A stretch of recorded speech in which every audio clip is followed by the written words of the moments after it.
नमस्कार साथियों, study IQ education के स्मार्ट कोर्स में आप सभी का स्वागत है।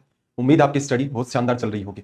आज हम चर्चा करेंगे अपना सेशन नंबर 3 नंबर सिस्टम, और उम्मीद करता हूं कि आप इन सारी की सारी चीजों को प्रॉपर मैनर में फॉलो कर रहे होंगे और ये सारी चीजें आपको आपकी ड्रीम जॉब तक लेकर के जाएंगे।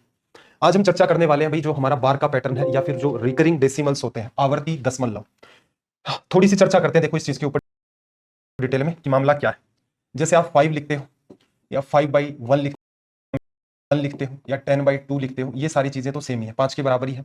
इनका रिजल्ट तो परफेक्ट आ जाता है। जैसे 10/2 को सोल्व किया, 5 आ गया, का रिजल्ट तो हमारा एक इंटीजर हो गया। नेचुरल नंबर भी है, होल नंबर भी है, जनरली इनको इंटीजर बोल देते हैं। ये तो इंटीजर हो गया हमारा। लेकिन कुछ केसेस ऐसे भी होने स्टार्ट हो जाएंगे, जैसे आपने 11 में, जैसे 10 में 2 का डिवीजन किया, ये तो अपना 5 आ गया, ये इंटीजर हो गया। अगर आप 11 में 2 का डिवीजन करते तो आपके पास जो वैल्यू बनती वो बनती 5.5। तो ये कैसा नंबर है? तो इसमें डेसिमल आ चुका है, तो एक तरीके से ये डेसिमल के अंदर पैटर्न है आपका, दशमलव लग गया है, दशमलव संख्या है, डेसिमल नंबर आप इसको कह सकते हैं।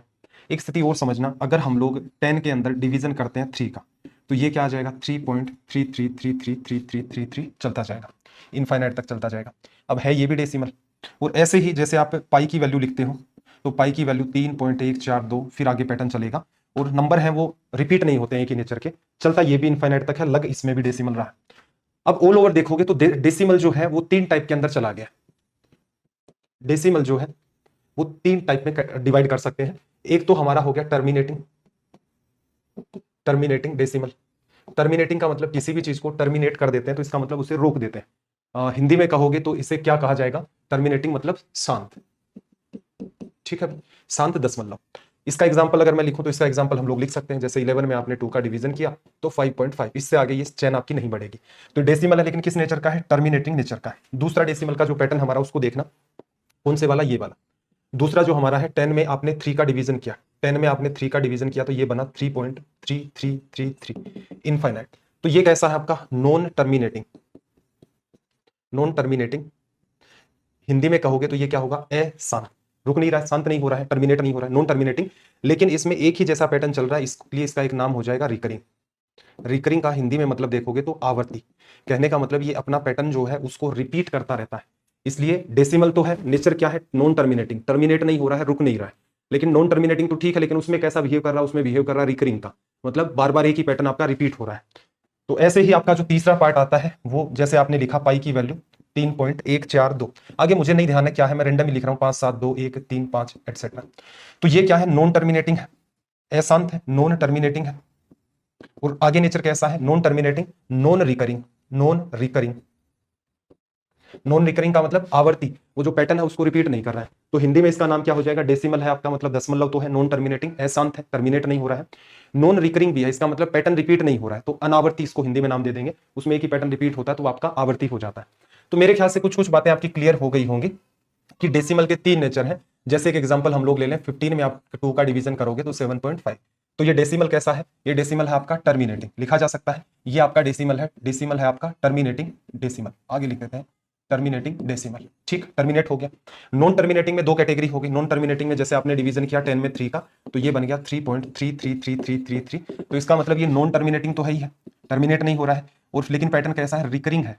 और ये क्या है? अपने आप में डेसिमल।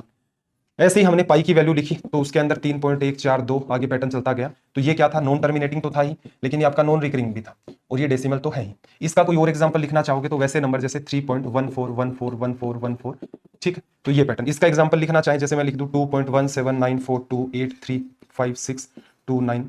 अब इसमें कोई पैटर्न नहीं है, तो इसका मतलब ये हो गया। ऐसे ही मैं लिख दूं 101001001 ये पैटर्न नहीं है, एक जैसा नहीं है। ये वाला पैटर्न आप ऑब्जर्व कर पा रहे होंगे, ये बदल रहा है, पहले 10 है, फिर 100 है, फिर 1000 है, फिर ये 10,000 हो जाएगा। ये पैटर्न रिपीट नहीं करता है। ठीक, इसको मैं हटा देता हूं। यहां तक मेरे ख्याल से आपको सारी की सारी बातें क्लियर हो गई होंगी कि डेसिमल किस किस नेचर के होते हैं।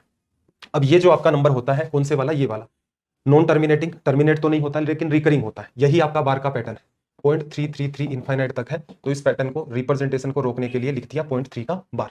जैसे 0.121212 पैटर्न चला इनफाइनाइट तक, तो इसको लिख दिया 12 का बार। पीछे आपको पता होगा ये जो नंबर है ये आपके किस नेचर के हैं? ये वाला जो नंबर है आपका, या ये वाला जो नंबर है, ये रेशनल कैटेगरी के हैं। और ये जो नंबर होते हैं ये कौन सी कैटेगरी के होते हैं? इरेशनल नंबर की कैटेगरी के होते हैं। परिमेय संख्याएं, अपरिमेय संख्याएं। इनको आपको वैसे भी पता है, P/Q के फॉर्मेट में नहीं लिख सकते, लेकिन इनको आप P/Q के फॉर्मेट में लिख सकते हो। तो मेरे ख्याल से आपको ये सारी बातें क्लियर हो गई होंगी कि डेसिमल 3 कैटेगरी में है। एक तो टर्मिनेटिंग नेचर का, टर्मिनेट का मतलब पता होना चाहिए था। जैसे इंग्लिश मीडियम वाले बच्चों को तो कोई इश्यू नहीं आएगा, उनको तो आइडिया है कि टर्मिनेट मतलब रुक जाना। टर्मिनेटर मूवीज भी देखी होगी कभी, मतलब बहुत साल हो गए वैसे उन मूवीज को तो, लेकिन देखी होगी। तो ये रुक जाना या रोक देना टर्मिनेट करने का मतलब होता है। तो टर्मिनेटिंग नेचर। फिर non terminating nature. Non terminating के अंदर दो कैटेगरी, एक आपका रिकरिंग है, आवर्ती, सेम वैसा ही रिप्रेजेंटेशन। एक आपका नॉन रिकरिंग पैटर्न है, जो कि आपका क्या होता है, इरेशनल नंबर, बाकी आपके रेशनल होते हैं। तो बार यहां तक आपको क्लियर हो गया होगा। एक दो एग्जांपल और लेता हूं मैं। बार असल में देखा जाए तो 3 कैटेगरी में अपना डिवाइड है। 3 चीजें आपको बार में ध्यान रखनी है। बात नंबर 1, पहले वाली तो यही कैटेगरी है कि जैसे आपके पास नंबर है, पहले वाले में 0.222 और इनफाइनाइट तक, तो इसे आप लिखोगे 0.2 का बार। ऐसे ही 1.434343, तो ये भी इनफाइनाइट तक ले जाकर के लिखोगे 1 पॉइंट बार किस पर, 43 पर। ठीक है भाई, ये वाला आपका पैटर्न है। अब आगे बात करेंगे तो दूसरी कैटेगरी आपकी बार की कौन सी होगी, इसको भी देख लो। दूसरी जो कैटेगरी होती है आपकी बार की, वो किसी नंबर पर बार लगा होता है, किसी नंबर पर बार लगा होता है। जैसे 7 का बार है, तो इसका मतलब होगा -7। ये किसको रिप्रेजेंट करता है, अगर 11th 12th में फिजिक्स पढ़ रखी है तो ये रिप्रेजेंट करता है आपका नोट गेट को। नोट गेट में आपको पता होगा ना, कुछ ऐसा सा सिनेरियो हुआ करता था, सिग्नल अगर 1 जाएगा तो 0 बन जाएगा, और सिग्नल अगर 0 डालोगे तो बाहर 1 आ जाएगा। ऑन ऑफ स्विच की तरह काम करता है आपका नोट गेट। ठीक, खैर गहराई में नहीं जाना है। इसमें ध्यान क्या रखोगे, ये किसी एक ही नंबर पर लगा होता है। जैसे 34 का बार है, इसका मतलब होगा -34। ठीक है, चलो अगले पैटर्न की बात करें, जो तीसरी कैटेगरी है। और इसमें कुछ कुछ जगह आपको एग्जाम्पल वैसे एग्जाम में तो देखने को नहीं है, लेकिन कुछ एक एग्जाम्पल ऐसे भी मिलेंगे कि 4.33333 टाइप से चल रहा है। तो इसका मतलब क्या होगा, इसका मतलब होगा -4 और प्लस का 0.3333। लेकिन ये पैटर्न इतना देखने में नहीं आता, तो ऑल ओवर देखोगे तो आपको काम की बात यही ध्यान रखनी है। अब आगे आ जाता है अपना एक तीसरा बार, जो हम लोग पढ़ेंगे किसमें, सिंप्लीफिकेशन में हम लोग पढ़ेंगे BODMAS. BODMAS generally आप जो पढ़ते हो वो बोर्ड मास ही होता है, लेकिन उसे और गहराई से पढ़ोगे तो वो वी बोर्ड मास में नहीं है, वो वेन कूलन है। पहले वेन कूलन मतलब, इसको लिख लेना आप हिंदी में, वेन कूलन ही, और कोई हिंदी शुद्ध नाम होता नहीं है इसका। वेन कूलन ये भी आपका बार होता है। कब यूज होता है भाई, इसकी प्रेफरेंस सबसे पहले होती है, इसी को सोल्व किया जाता है। जैसे कायदे से बात करें, एक ब्रैकेट ये काम में ले लिया, दूसरा आपने ये भी ले लिया, तीसरा ब्रैकेट भी काम में ले लिया। अब कहीं 4 ब्रैकेट की नीड होती है, तो उस केस में सबसे अंदर छोटे वाले से भी पहले एक बार लगा देते हैं, तो इसका मतलब ब्रैकेट होता है। एग्जाम्पल से मैं समझाता हूँ, बात अच्छी तरीके से क्लियर होगी। जैसे 4 × 3, यहाँ माइनस हो गया, 4 × 3 -5 × 2 प्लस का 8, और इस पूरे के बार लगा हुआ है, और यहां मान लेता हूं मैं 10 लिखा हुआ है। तो इसका मतलब क्या हुआ, इसका मतलब ये हुआ, ये जो पूरी की पूरी जो बात आपकी किस में चली जाएगी, ब्रैकेट में। तो आप इसे समझोगे 10 माइनस, ये पूरा पार्ट ये यहां से लेकर यहां तक ब्रैकेट में डाल दोगे तो ये 12 बना, माइनस का 10 बना, प्लस का 8 बना। अब इसको वैसे नहीं सोचना है कि सर माइनस तो पूरे के लग जाएगा, मतलब माइनस का गुणा अंदर होगा नहीं, ये ऑल ओवर के लग गया, बस ब्रैकेट की तरह इसने बिहेव किया यहां से यहां तक। कैसे पता चलेगा, डेसिमल पर नहीं लगा रहता, एक से ज्यादा नंबर पर लगा होगा, तो ये आपका वो वेन कूलन है, बोर्ड मास में आ जाएगा।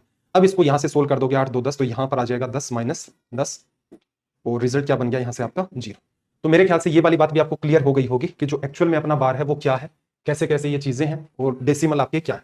अब इंपॉर्टेंट बात इतनी सी आ गई, हमारे पास एग्जामिनर डालेगा सवाल कुछ इस टाइप के कि 0.5 का बार, इसका रिजल्ट क्या होगा। आगे और देखोगे तो कैटेगरीज टाइप की भी कर देगा, और आगे देखोगे तो रिप्रेजेंटेशन अलग अलग टाइप के हो जाएंगे। तो असल में देखा जाए तो यहाँ पर आपको इन छोटी छोटी चीजों को अंडरस्टैंड करना है। तो एक बात मैं रिप्रेजेंट करके बता देता हूं। जैसे आपके पास एक नंबर है पॉइंट ए, इस पर बार लगा हुआ है, तो इसका मतलब क्या होगा, पॉइंट ए ए ए ए ए और कहां तक, इनफाइनाइट तक। जैसे पैरेलल में एक एग्जांपल और चला लेते हैं, पॉइंट 3 के बार लगा हुआ है, इसका मतलब आपका क्या होगा, पॉइंट 3 3 3 3, और ये कहां तक, इनफाइनाइट तक आ गया। इसे सोल्व करने का तरीका बड़ा ही सिंपल होता है। क्या करते हैं, ये पहली इक्वेशन है, पहले वाली को 10 से गुणा कर देंगे हम लोग। ठीक है भाई, इसके इक्वल में हम लोगों ने मान लिया कि हमारे पास रिजल्ट जो आएगा वो x होगा। पहली इक्वेशन को 10 से गुणा करोगे, ये 10x आ जाएगा। इस साइड में जाओगे तो इससे 10 से गुणा कर दोगे, तो एक ये पॉइंट आपका, जैसे आप क्या करते हो 3.5 को 10 से मल्टीप्लाई करते हो, तो वो क्या कर देगा, एक डेसिमल को हटा देगा। ठीक, तो 35 बन जाएगा। तो ये जो वैल्यू बनी है, ये ए पॉइंट ए इस टाइप से बन गई। इसी बात को आप चाहें तो पीछे हम सीख चुके हैं कि ये पैटर्न आपका ए प्लस पॉइंट ए इस टाइप से लिख सकते हो, इनफाइनाइट टाइप से। ठीक है, ये इक्वेशन आपकी सेकंड है। कैसे लिखा है, ये बात वही है, 3.55 आपके पास है, तो आप लिख सकते हो 3 + 0.55। वही काम मैंने किया है। अब क्या करना आपको, अब आपको करना है सेकंड इक्वेशन में से फर्स्ट को लेस, 10x में से x को लेस कर दोगे 9x। यहाँ आपके पास ये है, ये वाली वैल्यू और ये वाली वैल्यू एक पॉइंट से कोई फर्क नहीं पड़ेगा, इनफाइनाइट टाइम से। तो इसका मतलब ये दोनों पार्ट आपस में कैंसिल आउट होकर के हो जाएंगे, ये बचा। x की वैल्यू क्या बनी, a/9। ठीक, तो ऑल ओवर यहां से जो कंक्लूजन निकलेगा वो क्या निकलेगा, जब भी कभी आपको पॉइंट ए का बार दे तो आप इसे सिंप्लीफाई करके a/9 लिख दोगे। ठीक, अगर आपके पास यहां पर देखो, मैं सीधे सीधे चीजों को थोड़ा लिखते हुए चल रहा हूं, अगर इस टाइप का पैटर्न होता, पॉइंट ए बी का बार, इसका इसे लिखते आप क्या, ए बी और ये इनफाइनाइट तक चलता रहता, लिखा जा सकता है। ये आपका आगे तक चलता रहता। इसे कैसे सोल्व करेंगे तो इसको ध्यान से समझ लो। ये पहली इक्वेशन है, आपको पता है रिपीटेशन इस पैटर्न का है, तो 100 से मल्टीप्लाई करोगे, इसके इक्वल में आपने एक्स मान लिया, तो यहाँ क्या बनेगा आपके पास 100x, ए बी बाहर आ जाएगा, आपके पास क्या बचेगा पॉइंट ए बी इनफाइनाइट तक। ये सेकंड इक्वेशन। सेकंड में से फर्स्ट को लेस कर दोगे, 100x में से x को लेस कर दिया 99x इक्वल्स टू में आपका ये पार्ट इससे खत्म हो जाएगा, ए बी बचेगा। तो x की वैल्यू यहां से क्या आ गई, ए बी अपॉन में 99। ठीक, ये आपको ध्यान रखना। मैं सीधे सीधे इस बात को लिख देता हूं, इन पार्ट को मैं हटा रहा हूं। यहाँ पर कुछ कंक्लूजन है, देखो इसका प्रूफ इंपॉर्टेंट है भी नहीं, असल में देखा जाए तो इसका जो डायरेक्ट रिजल्ट है वो आपको आना चाहिए, वही सबसे ज्यादा इंपॉर्टेंट है। जैसे पहली कैटेगरी हमने देखी कि पॉइंट ए का बार दे देगा, तो इसको लिखेंगे हम a/9। जैसे 2 डेसिमल के बाद में 2 वैल्यूज हैं, तो इसे लिखोगे ए बी अपॉन में 99। अगर यहाँ पर डेसिमल के बाद 3 वैल्यूज होती ए बी सी, तो क्या लिखते ए बी सी अपॉन में 999। एग्जाम्पल लिख लेते हैं नीचे, कुछ एग्जाम्पल लिखें। जैसे मैं आपको ये कहूँ कि पॉइंट 3 का बार है, तो आप क्या कहोगे, इसे आप लिख सकते हो 3/9 और सोल्व करोगे तो ये 1/9 आ गया। ऐसे ही मैं कहूँ आपसे पॉइंट 9 का बार, पॉइंट 9 का बार, सॉरी पॉइंट 9 का बार नहीं लिख रहा मैं लिख रहा हूँ पॉइंट 5 का बार, तो ये क्या बन जाएगा 5/9। पॉइंट 9 से एक बात मेरे ध्यान में आई कि अगर मैं आपसे कहूँ कि इनमें से कौन सा बड़ा है, मैंने स्टेटमेंट आपको फर्स्ट दिया कि पॉइंट 9 का बार वो बड़ा है आपका 1 से। स्टेटमेंट सेकंड, पॉइंट 9 का जो बार है वो इक्वल्स टू में 1 के। ठीक, और थर्ड केस के अंदर अगर मैं लिखूं पॉइंट 9 का जो बार है वो लेस देन 1 है। अगर मुझसे एग्जामिनर एग्जैक्ट पूछना चाहे तो इसका रिजल्ट क्या होगा, ठीक, या फिर इस चीज को भी हटा देता हूं मैं, एक बीच वाला स्टेटमेंट कंफ्यूजन पैदा करेगा। अगर मैं इस बात को लिखना चाहूं कि पॉइंट बार का 9 का बार कौन सा रिजल्ट रिप्रेजेंट करेगा, ठीक है, बीच वाली बात इक्वल्स टू वाली भी रखना चाहो तो आप रख सकते हो, कोई इशू नहीं है। देखो इनमें मोर करेक्ट तो ये, अब आप कहोगे कि सर इसे सोल्व करते हैं पॉइंट 9 का बार, तो लिखने का तरीका तो ये, तो याद रखना ये इसकी अप्रोक्सीमेट वैल्यू होती है। हालांकि ये बनता पैटर्न वैसे ही है, लिखना भी वैसे ही जाएगा इसको, लेकिन एग्जैक्ट वैल्यू के साथ अगर आप कंपैरिजन करोगे तो आपकी ये वैल्यू जो है, ये वैल्यू है 0.999999 आगे इनफाइनाइट तक बढ़ गई, और एक वैल्यू आपके पास है 1। तो ये वैल्यू जो है ये एकदम एग्जैक्ट 1 के आसपास है, एग्जैक्ट, क्योंकि इतनी बार चले गए। लेकिन क्या सच में ये 1 से बड़ी, अगर आपके पास 2 ही स्टेटमेंट हो चूज करने के, तो कौन बड़ा है, तो आपका 1 बड़ा है। भले ये 0.99999 इनफाइनाइट टाइम्स है आपके पास, वैसे बीच वाला जो ऑप्शन था ना इक्वल वाला, वो तो एग्जामिनर डालेगा नहीं, सीडीएस में ऐसी एक संभावना बन सकती है। तो असल में देखोगे तो 0.9999 इनफाइनाइट टाइम बहुत माइनर नेग्लेक्ट हो चुका है, वो इतना बड़ा 1 है आपका इसके कंपैरिजन में। हालांकि 1 ही बड़ा है, वो उसके इक्वल नहीं होता है। डिफरेंस कितना है, बहुत नेग्लेक्ट किया जाने वाला डिफरेंस होता है, क्योंकि 0.999 इनफाइनाइट टाइम्स चला गया। जैसे कहते हैं ना 99% एक्यूरेट है, कोई कह दे 99.9% एक्यूरेट है, कोई कह दे 99.99% एक्यूरेट है। तो जैसे आप पॉइंट में 9 बढ़ाते जाओगे तो आप ऑटोमेटिक 100 के करीब जाते जा रहे हो, सेम वही बात है। लेकिन अगर चूज करने के लिए कहा जाए तो आप लिख करके देखोगे तो आपको पता है कि बिल्कुल भाई 1 नहीं बना है, लेकिन 1 के पास तक चला गया, और बार के पैटर्न में इसे हम लोग सीधे ही सोल्व करके वैसे ही रख देंगे, तो वो कोई इशू है ही नहीं। तो एक कैटेगरी तो ये हो गई आपकी। आगे बढ़े, इन वाले क्वेश्चंस का अगर हम लोग समाधान करना चाहें तो इनका समाधान मेरे ख्याल से बहुत आसानी से हो गया। इस फर्स्ट वाले क्वेश्चन की अगर मैं बात करूं तो इसका सॉल्यूशन 5/9, सेकंड वाले की बात करें तो 45/99, थोड़ा बहुत सिंप्लीफाई हो तो कैंसिल आउट कर सकते हो, और थर्ड वाले की अगर हम लोग बात करें तो 279/90, सॉरी 999, 9 से काट दोगे 3 बार, 1 बार, तो 111, ये बन गया। इस बात का भी थोड़ा सा ध्यान रखना, कई बार क्या है, ये भी एक नेचर है, आप फॉर्मली नहीं देखते हैं, लेकिन ये भी एक तरीका है पूछने का कि 0.5 के ऊपर एक पॉइंट लगा दिया, इसका मतलब 0.5 का बार ही है, नई बात नहीं है। जैसे उसने 0.21 के ऊपर ये लगाया, तो इसका मतलब भी 0.21 का बार ही है। इसकी वैल्यू क्या आएगी, तो भाई इसकी वैल्यू लिखोगे आप 5/9 प्लस 2 वैल्यू पर है तो 21/99, एलसीएम लोगे तो कितना आ जाएगा 99, ये 55 हो गया, 55 में इसको ऐड करोगे 21 को 76 हो गया। तो ये आपका हो गया भाई एक मेथड अपना बार के जो क्वेश्चन है उनको डील करने का।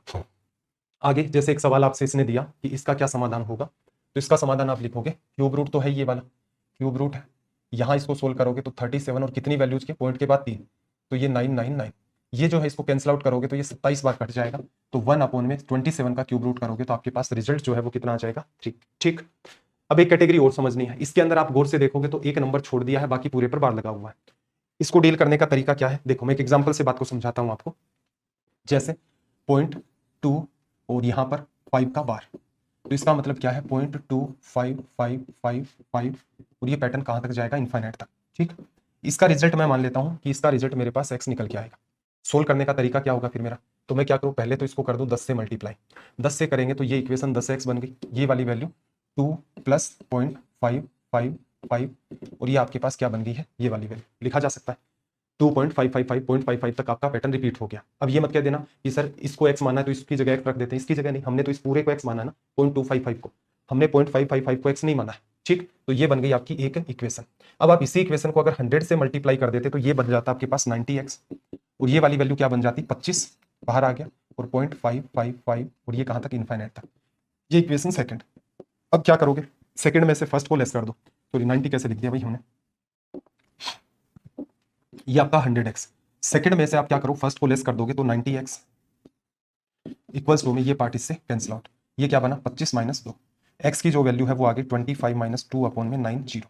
ठीक है, इसका मैं और आगे प्रूफ नहीं करवा रहा हूँ, तरीका वही रहेगा। जैसे बड़ा नंबर होता आपके पास 0.254, इसका बार होता तो आप इसको क्या करते, पहले 10 से गुणा करते, फिर आप 1000 से मल्टीप्लाई करते, तो ये आ जाएगा। रीजन क्या है कि एग्जाम हॉल में जो सवाल पूछे गए हैं पास्ट में, स्पेशली एसएससी के अंदर, एसएससी सीजीएल मेंस में 18 वाला जो पेपर था उसमें आपको देखने को मिलेंगे, हालांकि मैंने इंक्लूड भी किए हैं पुराने क्वेश्चंस, तो वहां पर इनका प्रूफ इंपॉर्टेंस रखता ही नहीं है। अगर आप प्रूफ करके कर रहे हो तो इसका मतलब आप एग्जाम से वैसे टाइम के मामले में बाहर हो ही चुके हो। तो बेटर क्या रहेगा, इनको पहले प्रैक्टिस करके देख ले, प्रूफ करना, ये करना, वो करना, ऑल ओवर, फिर कंक्लूजन आपको ध्यान रखने होते हैं, जो कि सबसे ज्यादा इंपॉर्टेंट है। कंक्लूजन क्या निकला तो वो देख लो भाई। कंक्लूजन आपने क्या किया है, आपने सोल्व किया 0.25 का बार। ठीक, इसका समाधान क्या आया, इसका समाधान ये आ गया कि जितने नंबर पर बार होता है उतने 9 आते हैं, और पॉइंट के बाद जितने नंबर पर बार नहीं होता उतने 0 आते हैं। ये नंबर सब कुछ हटा दो, कुछ भी नहीं है, ना पॉइंट है, ना 0 है, ना बार है, ये 25 है। इसमें से उस पार्ट को आपको लेस कर देना है जिसके अंदर आपके पास क्या मेंटेन है, बार नहीं है। तो ये इसका सॉल्यूशन होता है इस पैटर्न का। जैसे कोई कहता मुझे कि 0.34 का बार क्या होगा, तो हम कहते एक नंबर पर बार है तो 9, एक पर नहीं है तो 0, और फिर क्या करते, नंबर पूरा लिख लो एज इट इज, बार भी हटा दो और वो भी हटा दो, और उसमें से क्या करोगे, जिस पर बार नहीं है वो लेस कर दोगे। जैसे कोई ये कहता कि 0.347 का बार ये क्या होगा, तो आप कहते कि भाई जितने नंबर पर बार लगा है उतने 9, पॉइंट के बाद जितने पर नहीं लगा है वो 0 लगा दो। अब सारी चीजें हटा दी आपने, अब सिर्फ इतना बचा है 347, और उसमें से उसको हटाना जिस पर बार नहीं, इसको लेस कर दिया। ये पैटर्न आपको सीधे सीधे ध्यान रखना पड़ेगा, क्योंकि इसका भी प्रूफ करने को कर ही लोगे भाई। जैसे वो वाला है, पहले 10 से गुणा करोगे, उसको क्या करोगे, पहले 10 से करोगे 3 बाहर आ गया, फिर उसको 1000 से करोगे तो 347 बाहर आ गया। पहले 10 से किया तो ऊपर 10x की लाइन, फिर 1000 की लाइन, इधर आपके पास 3 है, इधर 347 है। इसमें से इसको लेस करोगे, 1000 में से 10 को लेस करोगे 990 आएगा, इक्वल्स टू में आपके पास कितना बचा 347 माइनस 3। तो करने को प्रूफ माइंड में भी हो जाते हैं, लेकिन ये सारा का सारा काम एग्जाम से बाहर का, एग्जाम हॉल में प्रूफ करके नहीं, ये डायरेक्ट याद करना है, मतलब याद करना है। ऐसे ही कोई और एग्जाम्पल लूं मैं, जैसे मैं आपसे कहूं कि 213 का बार, तो क्या करोगे, तो आप कहोगे जितने नंबर पर बार है उतने 9, जितने पॉइंट के बाद जितने पर नहीं है उतने आपके 0। ओरिजिनल नंबर 213, इसमें से लेस क्या करना है, जिस पर बार नहीं है, इसको लेस कर दिया। ये पैटर्न है। अगर एक प्रूफ करना भी चाहते हो तो यहां से देख लो। मैं सीधे ही कर रहा हूं, मैंने मान लिया x इक्वल्स टू में मेरे पास 0.213333 इनफाइनाइट तक, एक बार निकाला 10x, तो ये बना 2 प्लस पॉइंट, सॉरी 10 से नहीं करोगे, इसको करना पड़ेगा आपको 100 से, 100x, जिससे 21 बाहर आ गया, प्लस 0.3333 इनफाइनाइट तक। ठीक, एक बार इसको कर दो 1000 से, कितना आ गया 213 बार 0.33333 इनफाइनाइट तक। फर्स्ट और सेकंड इक्वेशन में से फर्स्ट को लेस कर दो, कितना आ गया 900x इक्वल्स टू में 213 माइनस 21, कैंसिल आउट। x की वैल्यू देख लो, यही लिखी है। तो ये आपको सीधे सीधे बात ध्यान रखनी है। तो मैं स्टेटमेंट लिखवा देता हूं आपको। हमारा जो सेकंड स्टेटमेंट निकला है, सेकंड स्टेटमेंट ये कहता है कि अगर आपके पास नंबर कुछ ऐसा है, पॉइंट ए बी का बार, तो आप क्या लिखोगे, जितने नंबर पर बार उतने 9, जितने पर नहीं है वो, और फिर क्या करोगे, ए बी में से जिस पर बार नहीं है वो लेस कर दिया। जैसे ए बी और सी, इस पर पूरे बी सी पर बार होता तो क्या करते, 2 9 लेते, एक 0 लेते, ए बी सी में से जिस पर बार नहीं है ए पर, उसको लेस कर देते। ऐसे ही मैं यहां पर ये कह देता कि ए बी और सी, इतना ही होता सी पर बार, तो क्या करते, तो आपने देखा कि जितने बार है उतने 9, पॉइंट के बाद जितने पर नहीं है उतने 0, ए बी सी में जिन पर बार नहीं है उसको आप लेस कर दो। अगर ऐसा होता ए बी सी डी, इस पर बार, तो क्या करते, जितने पर बार है उतने 9, जितने पर नहीं है उतने 0, और पूरा number A B C D आपने लिख लिया, और उसमें से ए बी जिस पर बार नहीं है उसको लेस कर दिया। तो ये आपकी हो गई सेकंड कैटेगरी। प्रूफ मैंने आपको बता दिया, तरीका वो है, एग्जाम में प्रूफ का कोई रोल है नहीं। क्वेश्चंस देख ले, क्वेश्चन सब सीधे सीधे थोड़ा सा कायदे से डील करना है। क्या करोगे, नीचे एक नंबर पर बार, एक पर नहीं, 25 में से 2 चला गया, 23 आ गया। यहां पर देखना जरा, एक पर बार है एक पर नहीं है, 12 में से ये एक लेस कर दोगे 11। इसकी बात करें तो ये कितना आ गया 421, तो 2 पॉइंट के ऊपर 2 पर बार है और एक पर नहीं है, 421 में से 4 को लेस करोगे तो ये बन जाएगा 417। इसको और लिख देते हैं, 2 पर बार है एक पर नहीं है, डिटेल में अगर लिखोगे तो 325 में से 3 आप लेस कर दोगे। यही बात मैं बार बार यहाँ डायरेक्ट लिखा था, जैसे इधर भी रखोगे 325 में से 3 चला गया तो रिजल्ट दे देगा 322। ये कैटेगरी आपकी सेकंड हो गई। ठीक, अब देखो कुछ एक पैटर्न ऐसे भी होते हैं, अभी जितने भी देखे थे उनमें तो सीधे सीधे यहाँ पर आपका पॉइंट लगा हुआ था। इनमें क्या हो रहा है, सीधे सीधे पॉइंट ना लग करके पहले आपके पास एक इंटीजर दे रखा है, इसको कैसे डील करें, कोई नया काम नहीं है। मेथड नंबर फर्स्ट इसका आप लिख सकते हो 1.6 का बार, ये आ जाएगा 1 प्लस 0.6 का बार, ये क्या बन जाएगा 1 प्लस 6/9, और इसे जब आप सोल्व करोगे तो ये नीचे 9 आ गया और ये कितना आ गया, 9 और 6 15 आ गया। ठीक, एक तरीका ये हो गया। और ज्यादा सोल्व करोगे ये वाली वैल्यू बन गई आपकी 5/3 से काटोगे तो 5/3। इसको सोल्व करने की सेकंड नंबर की जो अप्रोच है वो ज्यादा कारगर है। इसकी जो सेकंड अप्रोच है इसके लगा लेना स्टार। ठीक है, प्रूफ इसका करने का वही तरीका है, प्रूफ मैं करवा नहीं रहा हूं, रीजन बात वही है। और इतने सारे प्रूफ करके कर भी क्या लोगे भाई, अगर कॉमन सेंस लगाओगे तो जो सिखाया उससे कर ले जाओगे। दूसरा, एग्जाम हॉल में प्रूफ से काम चलने वाला नहीं है, जो सीधी सटीक बात है, तो उस चक्कर में ही क्यों पढ़ते हैं। तो मेथड क्या कहता है भाई, जितने पर बार है उतना 9, सारे के सारे पॉइंट भी हटा दो, बार भी हटा दो, नंबर कितना बचा 16। जितने पर बार नहीं है, जितने पर बार नहीं है, 1 पर नहीं है, उसको हटा दिया तो रिजल्ट कितना बनेगा 15/9 आ गया। सेकंड, इस सवाल को सोल्व करना भाई, इस पर्टिकुलर क्वेश्चन को सोल्व करोगे पहले मेथड से तो ये 5 प्लस क्या लिखोगे 3/9 1/3 और ये बन जाएगा 16/3। मुश्किल ये भी नहीं है, ऐसा नहीं है कि पहला मेथड कोई बुरा है, लेकिन एक तरीका और भी हो सकता था कि एक 9 आ जाएगा, 53 में से आप क्या करोगे 5 को लेस करोगे तो बनेगा 48/9 और जो कि कितना हो जाएगा 16/3, 3 से कैंसिल आउट होगा। तो सेकंड अप्रोच जो है वो बेहतरीन है, उसका यूज होगा सवालों में आगे चल के। अगर सेकंड अप्रोच नहीं पता है तो बाकी जगह हम क्या अपना टाइम कंज्यूम करेंगे, और एक जगह ऐसी भी होगी कि हम रिवर्स डायरेक्शन में इस अप्रोच के थ्रू सोच पाएंगे, अदरवाइज सोच भी नहीं पाएंगे। जैसे इस पार्ट को मैं सोल्व करना चाहूं तो एक मेथड मेरे पास है, पहला क्या कहता है कि आप लिख लो 12 प्लस 0.5 का बार 5/9 और यहां से देखोगे तो ये 12 गुणा 9 108 में 5 जोड़ दिया 113 divide by 9। Method number second, क्या कर दो 9 तो आना ही है, नंबर पॉइंट और बार हटा दो 125। जितने पर बार नहीं है, जितने पर बार नहीं है वो नंबर क्या है आपके पास 12, तो इसको लिख दिया, यहां से क्या बन गया आपके पास 113 डिवाइड बाई 9। ऐसे ही अगर मैं बात करूं इस क्वेश्चन की तो मैं सीधे सीधे लिखना चाहूं तो पहला मेथड मेरा है 4 प्लस 25/99 और इससे अगर आप सोल्व करोगे तो ये कितना बनेगा आपके पास 396, 4 इसको दे दोगे तो ये बन जाएगा 421 डिवाइड बाई 99, सीधे सीधे लिखा। और अगर हम सेकंड अप्रोच से करते हैं तो देखो हमारा टाइम बच रहा है, कैसे, दो नंबर पर, पॉइंट के बाद की बात चल रही है, डेसिमल के बाद की अगर बात करूं तो 25 पर बार है तो 2 9 आ गए। अब सब कुछ हटा दो, पॉइंट भी हटा दो, बार भी हटा दो, नंबर कितना है 425 और जिसके ऊपर बार नहीं है वो हमारे पास कितना है 4, तो इसमें से 4 चला जाएगा 421 रिजल्ट आ गया। ऐसे ही मैं ये वाला क्वेश्चन सोल्व करना चाहूं सेकंड अप्रोच से सीधे सीधे तो क्या होगा, तो देखो आपको पता है 2 बार तो 9 आ जाएगा, क्यों, पॉइंट के बाद लगा हुआ है। 1035 पूरा नंबर है, 10 पर बार नहीं है तो लेस कर दोगे तो 1025, तो ये आपकी एक अप्रोच और हो गई। आगे बढ़े तो देखना जरा, अब इसने क्या किया, जो सेकंड हमने मेथड पढ़ा था उस पर इन्वॉल्व करके भी सवाल बना लिए।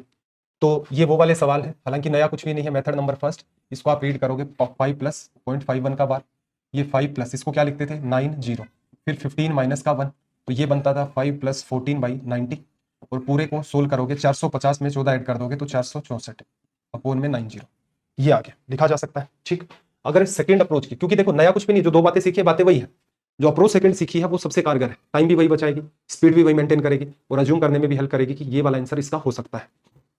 क्या करें, देखो ध्यान से समझो, पॉइंट के बाद एक डिजिट पर अगर आपके पास बार लगा है तो एक 9, एक डिजिट पर बार नहीं लगा है तो एक 0, पूरा नंबर एज इट इज 515 आपने रीड कर लिया। ठीक, अब पॉइंट भी हटा दो, बार भी हटा दो, अब जिस नंबर पर बार नहीं था वो नंबर आपका 51 है तो वो 51 आप यहां से लेस कर दोगे तो आपके पास 4 6 और 4, ये रिजल्ट आ गया। अब मेरे ख्याल से आपको बात समझ में आ गई होगी। इस चैप्टर में ये जो बात हम अप्लाई कर रहे हैं बस इसी चैप्टर का मूल मंत्र यही है, बाकी इस चैप्टर में कुछ भी नहीं है। नोट्स बनाते टाइम 4 एग्जाम्पल लिख लेना, इसको ऐसे डील करते हैं, चैप्टर खत्म हो गया। मतलब ये वो चैप्टर है जो विदिन 1 मिनट के अंदर आप रिवीजन करते टाइम, मतलब सीजीएल मेंस से पहले रिवाइज करना चाहें तो 4 लाइन का इसका नोट्स है, 1 मिनट से भी कम टाइम में इसको रिवाइज कर सकते हो। 4 बातें लिखी, 4 बातें क्या लिखनी, एग्जाम्पल लिखने हैं अलग अलग टाइप के, 5-10 लिख लो, ये वाला असल में इसके ऊपर स्टार मार्क करना है। सीजीएल मेंस के अंदर भी सवाल आते हैं तो ध्यान रखना इस बात का, फिर सीडीएस के पुराने पेपर में भी देखोगे कुछ स्टेट्स में भी आते हैं। चलो आगे बढ़ते हैं, अगले सवाल की तरफ देखना, ये वाला, इसको कैसे करोगे फिर से समझना। पॉइंट के बाद एक डिजिट पर बार, एक 9, एक पर नहीं है 0, पूरा नंबर 1218, किस पर बार नहीं है 121 पर, सोल्व करके लिख लेना। ये वाला देखना, एक 2 नंबर के पॉइंट के बाद 2 डिजिट पर बार लगा हुआ है, 2 बार 9, एक पर नहीं लगा हुआ है, पूरा नंबर 1321 है, इसमें से लेस क्या करना है, जिस पर बार नहीं है वो 13 है। ये लो आपका रिजल्ट हो गया, इसको सोल्व करके लिख ले जाओगे। आगे देखना, जैसे कुछ सवाल पूछे गए हैं, इनको डील करने का सीधा सटीक तरीका देखो, बहुत ज्यादा डिटेल में नहीं जाना। 5/9 7/9 9/9, पूरे का जब आप एलसीएम लोगे तो आपके पास कितना आ जाएगा, एलसीएम लोगे तो 9 आ गया, ऊपर 5 प्लस 7 प्लस का 9, 7 5 12, 12 और 9 आपके पास 21 अपोन में 9, तो और आगे लिखोगे तो ये 7/3 आपका रिजल्ट आ जाएगा। ठीक है भाई, लिखा जा सकता है। इसमें क्या करना है, ये सिंपल है, 3/9 इंटू में 6/9 और प्लस का क्या है 4/9, एक 3 से काटोगे 3 बार, ये 3 इससे 2 बार, 9 दोनों का एलसीएम, ऊपर 6, रिजल्ट 3 से कैंसिल आउट करोगे तो 3 से कैंसिल आउट कर देंगे तो रिजल्ट 2/3। तो मेरे ख्याल से इसमें कोई समस्या नहीं आ रही होगी, बहुत इजी मैनर में इसको भी डील किया जा सकता है। आगे एक सवाल और देखना, ये वाला, इसको कैसे करें, इसमें थोड़ा सा इन्वॉल्वमेंट है बोर्ड मास का। अब जब सक्सेसिव आपके पास साइन होते हैं तो सोल्व करना पड़ता है left to right. BODMAS chapter के बाद ये जो क्वेश्चन है इसकी लैंग्वेज भी आपकी क्लियर हो जाएगी। एक्चुअल में क्वेश्चन क्या है आपका, 5/9 है, इसमें डिवीजन करना है 4/9 का, इसमें डिवीजन करना है 8/9 का। तो सबसे पहले तो आप लेफ्ट वाला पार्ट सोल्व करोगे कि इसमें इसका डिवीजन करेंगे, इससे ये कट जाएगा, तो आपके पास वैल्यू क्या बचेगी 5/4। कैसे, 5/9 अपोन में 4/9 था, इसमें आपको डिवीजन करना है 8/9 का, तो इसे मल्टीप्लाई लिखकर 9/8 लिख देते हैं, तो रिजल्ट आ जाएगा 45/32। बोर्ड मास चैप्टर पढ़ लेना, ठीक। बोर्ड मास चैप्टर आएगा अपना सिंप्लीफिकेशन के अंदर, और अगर पहले पढ़ लिया सिंप्लीफिकेशन तो आपको पता भी होगा। तो जो वी बोर्ड मास या बोर्ड मास चैप्टर है उसको पढ़ लोगे तो असल में इसमें कोई बात है नहीं। हमारा उद्देश्य यहाँ बार वाली चीज को सीखना था, बार वो सिंप्लीफिकेशन में भी यूज कर लेता है। इसका समाधान क्या करोगे भाई, इसको लिखोगे तो ये कितना आ जाएगा, देखो मैं सीधे लिख रहा हूँ, 9 तो नीचे आएगा ही, 13 में से 1, सबके नीचे 9 आएगा, सबके नीचे 9 आएगा, 13 में से 1 चला गया 12, 32 में से 3 चला गया 29, और 28 में से 2 चला गया 26, इक्वल्स टू में देखना 6 9 15 16 17, 2 2 4 5 और 1 6 अपोन में 9, ये हो गया समाधान। चलिए आगे बढ़े। इसमें भी आपको पता चल रहा है ना कि नीचे 9 तो सब में आएगा, नीचे सब में 9 आएगा क्योंकि पॉइंट के बाद एक डिजिट पर बार है। ये क्या बनेगा 23 - 2, तो ये बन गया 21, 52 पूरे में से 5 को लेस करोगे तो 47, 32 में से 3 चला गया तो कितना आ जाएगा 29। सोल्व कर दें। इसकी बात करेंगे तो ये कितना बचेगा अपने पास, 20 10 30 18 बच जाएगा। यहाँ से अपने पास 18 आ गया, 18 में आप 21 जोड़ दोगे तो 20 10 30 39/9, कैंसिल आउट करोगे तो 13/3, ये आपके पास रिजल्ट आ गया, ठीक। वहां से देखते हैं तो 8 लेस होगा 39, ये आपका हो गया रिजल्ट। तो मेरे ख्याल से आपकी कंफर्ट जोन में होगी ये बात। अब कुछ सवाल देख लेते हैं जो सीजीएल ने मेंस में पूछे हैं, ठीक है भाई। ये सवाल थोड़े ध्यान से कर लेना, हालांकि इनमें भी कोई दम वाली बात है नहीं, लेकिन जो सेकंड अप्रोच आपकी वो आपको पता है तो ये सवाल इजीली कर दे जाओगे। सेकंड अप्रोच नहीं पता है तो समस्या पैदा होगी। रीजन क्या है, बार के पैटर्न का रिजल्ट भी बार में ही है, तो ध्यान क्या रखना है, नीचे जो आपका एलसीएम आए उसकी कटिंग मत कर देना, कटिंग कैलकुलेशन बढ़ा देगी, हालांकि सोल्व तो हो जाएगा। अब एक एक करके डेटा लिख दो। इसका मतलब क्या होगा, इसका मतलब होगा 57/99, पॉइंट के बाद 2 डिजिट के ऊपर बार है तो 2 बार 9 लिख दिया, माइनस ये क्या बनेगा 432 में से 4 चला गया तो ये बन गया 428, डिवीजन में 2 डिजिट पर बार, 2 बार 9, एक पर नहीं है तो 0। ये वाली वैल्यू देखना 35 में से 3 चला गया तो ये बन गया 32 और अपोन में 9 0 हो गया। चल अब एलसीएम क्या होगा इनका 990, ये एलसीएम आ गया। 99 का इसमें डिवीजन करोगे 10 बार तो ये वैल्यू बन गई 10 से गुना करके 570, ये 428। यहाँ डिवीजन करोगे तो 11 बार, 0 से 0 कैंसिल आउट, 9 का डिवीजन करोगे 99 में 11, 11 से करोगे तो 2 5 और ये 3 बन गया। सोल्व करते हैं। सोल्व करोगे तो एक बार थोड़ा सा एडिशन कर लेते हैं इसका, पहले उसको जोड़ देते हैं तो 2 बना, फिर 5 और 7 आपके पास 12 बन गया, और 3 5 8 और 1 9 बन गया, और माइनस 4 2 8 8, ये 4 बन गया, 2 1 3 हो गया तो ये आपके पास 9 बन गया, और ये आपके पास 4 हो गया अपोन में 4 और 1 हाँ अपोन में 990। अब मुझे बस इतना सा बता दो कि इसमें से कौन सा ऐसा एक नंबर है इनमें से, क्योंकि ये 494 अपोन 990 है, तो कौन से वाले का रिजल्ट होगा। तो एलिमिनेशन थ्योरी लगाओ। कैसे, ये तो हट ही गया, ये भी हट गया। क्यों हटा भाई, क्योंकि यहाँ जो भी नंबर आएंगे उनके नीचे 999 होगा, लेकिन हमारे तो 990 है, तो आंसर इन दोनों में से होगा। कौन सा होगा, अगर मैं इस वाले को लिखना चाहूँ तो 498 में से 4 लेस करना पड़ेगा, 494 अपोन में 990, और इससे अगर मैं सोल्व करना चाहूँ तो 494 में से 4 चला गया तो ये बचा 490 अपोन में 990। करेक्ट कौन सा है, करेक्ट ये वाला, ये हट गया। तो अगर आपको अप्रोच भी पता है तो सीधे सीधे आप इन सवालों को ऐसे डील कर सकते हैं। इंपॉर्टेंट है, सारा खेल उस सेकंड अप्रोच पर है। चैप्टर 1 ही मिनट का है, ध्यान से पढ़ लो, प्रॉपर मेरे में नोट्स बना लो, ठीक ठीक प्रैक्टिस कर लो, विद इन 1 मिनट के अंदर आपका ये चैप्टर रिवीजन में चला जाएगा। और सीजीएल के अंदर मेंस में जैसे 18 में आया था, 19 में भी शायद होगा, मतलब 19 वाला तो ध्यान नहीं आ रहा है, तो 2018 के अंदर मान लो एक सवाल सीजीएल मेंस में आपने देख लिया, एक सवाल आने का मतलब सीजीएल मेंस मैथ्स का कितना पार्ट कवर कर दिया उसने, 1% कवर कर दिया। रिवीजन कितनी देर में, 1 मिनट में, ठीक। तो ये छोटी छोटी चीजें, इनका ध्यान रखना। इसे सोल्व करें। देखो इसमें क्या गड़बड़ की हमने, इसमें कोई ना कोई गड़बड़ की होगी भाई, देखता हूं मैं एक बार। ये आपकी वैल्यू है, 23 नंबर का सवाल आपका ये है, 24 नंबर का सवाल ये, क्रॉस चेक करता हूँ एक बार, क्योंकि 4 के बार कैसे लग गया इसमें। नंबर सिस्टम की अपनी क्लास है थर्ड में सवाल नंबर 24 है, ठीक। दिख तो इसमें ऐसे ही रहा है, चलो फिर तो डील तो करके देखते हैं एक बार, और तो क्या समाधान होगा देख लेते हैं। देखो ये 4 का बार है तो ये तो वैल्यू -4 हो गई, लिखा जा सकता है। अब थोड़ा सा दिमाग लगाना भाई, ये जो पूरा पैटर्न है, देखो एक गड़बड़ स्टूडेंट क्या कर सकता है, इसको -4 देख लिया, इस पूरी वैल्यू को अगर कोई स्टूडेंट लिखेगा तो क्या करेगा, डिवीजन में 990 और फिर क्या लिखेगा 11567 -115, ठीक। उसके बाद क्या करेगा, माइनस का साइन, और 90 नीचे आ गया, ऊपर नंबर आपका 3359 माइनस, सॉरी बार कैसे लगा दिया हमने, 3359 -335। ऐसे नहीं करना है, इसको अवॉइड करना है, ऐसे करोगे फिर सवाल नहीं सोल्व होगा। तो क्या करें, तो थोड़ा दिमाग लगाओ। देखो ये जो वैल्यू है, क्या आप इसे 11 + 0.57 का बार नहीं लिख सकते, अगली वाली को 33 + 0.59 का बार नहीं लिख सकते, लिखा जा सकता है ना। ऐसे करोगे तो फायदा क्या होगा, ये वैल्यू आपकी -4, ये वैल्यू आपके पास 11 और ये वैल्यू आपके पास माइनस का 33। ठीक है भाई, अब मुझे इस वाली वैल्यू में थोड़ा सा डाउट हो रहा है कि कोई ना कोई गड़बड़ हमने की है इस पर्टिकुलर पार्ट के ऊपर। ठीक है, अब वो ध्यान भी नहीं आ रही है कि वो वैल्यू एक्चुअल में क्या रही होगी। हाँ ठीक है, चलो देख लेते हैं, बाकी एक दो सवाल और करें, बात समझ में आ जाएगी। ये हो गया, अगला जो पार्ट है वो कितना होगा, देखो इसको सोल्व करोगे आप 5 6 7 का बार, तो यहां पर आपके पास कितना आ जाएगा, यहां पर आपके पास आ जाएगा 9 9 और 0, और ये कितना हो गया 567 में से 5 को लेस कर दोगे तो ये बन जाएगा हमारे पास 562, माइनस का साइन 59, इस वाले पार्ट को हमें सोल्व करना है, माइनस का साइन है, माइनस हमने लगा दिया, ये बनेगा 90। 59 में से 5 को लेस कर दोगे तो ये बन जाएगा 54। पूरे का एलसीएम लोगे तो एलसीएम आपके पास कितना निकल के आएगा भाई, यहाँ से एलसीएम आ गया आपके पास 990 990 एलसीएम आ गया इसका, ये वाली वैल्यू 562 माइनस ये वाली जो वैल्यू है इससे ये कट जाएगा, 11 बार मल्टीप्लाई करोगे तो 4 5 4 9 और ये आपके पास 6। यही मुझे यहाँ पर थोड़ा डाउट लग रहा था कि क्वेश्चन को कहीं ना कहीं करेक्शन की नीड होगी, देखता हूँ अगर कहीं मिलता है तो ये वाला नहीं, ये वाला क्वेश्चन अपने को पता नहीं कौन से सवाल कहाँ से हैं अब तो। ठीक है, बाकी मैं कोशिश कर दूंगा अगर मान लो ये एग्जैक्ट मेरे को वैल्यू मिले। रीजन ये है कि टाइपिंग के अंदर किसी भी जगह इशू आ जाता है, क्योंकि देखो बात को समझो, ये नेगेटिव बन गया, ये वाली वैल्यू अपने आप में नेगेटिव है, तो असल में ये कोई ना कोई बड़ी वैल्यू थी अपने पास, यहाँ पर कोई ना कोई मस्ट था कि कोई बड़ी वैल्यू थी, और हो सकता है इसके साइड के अंदर कोई और वैल्यू हो, 24.4 ही लिखा हो, ऐसा भी हो सकता है। जैसे ही आपके पास 24.4 होता तो एक वैल्यू अपने पास 4/9 भी आ जाती। ठीक है, तो इसके अंदर तरीका आपको वैसे पता चल गया होगा, ध्यान क्या रखना है, ऊपर वाला जो पैटर्न है उसको अवॉइड करोगे, काम की बात यही है। करने का तरीका, जो परफेक्ट पार्ट है उसको अलग कर दो और बार वाला पार्ट अलग कर दो। जैसे अगला सवाल सोल्व करते हैं, अगले वाले में तो कुछ परफेक्ट है ही नहीं, इसको मैं सीधे लिखना चाहूँ, देखो 56 में से 5 चला गया, 51/90, ये अप्रोच आपको डेवलप करनी होगी। 723 में से 7 चला गया तो आपके पास 716/990, और ये वाली वैल्यू आपके पास कितनी होगी, 39 में से ये चला गया तो 36/90 इंटू में 7/9। तो तरीका आपको समझ में आ गया होगा, प्रैक्टिस कर लोगे तो सीधे सीधे लिख लोगे। पूरे का एलसीएम ले लो, कितना आ गया 990। अब साइड में हिसाब कर लेते हैं एक बार के लिए। डिवीजन इसके अंदर 11 बार चला गया 90 का, 0 से 0 11, 11 से गुणा करोगे 1 6 और 5 आ गया। ये वाली वैल्यू तो चलो आपको माइनस करनी है 716। यहां पर बात को थोड़ा सा ध्यान से समझना, 90 का डिवीजन, एक मिनट एक पार्ट और सोल्व कर दो, इसको खत्म कर दो यहां से 4 बार, अदरवाइज 12 में समस्या पैदा करेगा। 90 में आप डिवीजन करोगे, 90 का 0 से 0 11 बार, 7 गुणा 4 28 को जब आप 11 से करते हो, 28 को 11 से करते हो 8 8 8 और 2 10, 2 और 1 3, तो ये वैल्यू 968, और इसमें से आपको लेस क्या करना है 716 को, तो कितना बचेगा भाई, यहां से 3 आ गया, यहां से 5 आ गया, यहां से 1 आ गया, 153/990 कौन से का हो सकता है, ये तो होगा नहीं, ये होगा नहीं क्योंकि 999 आएगा।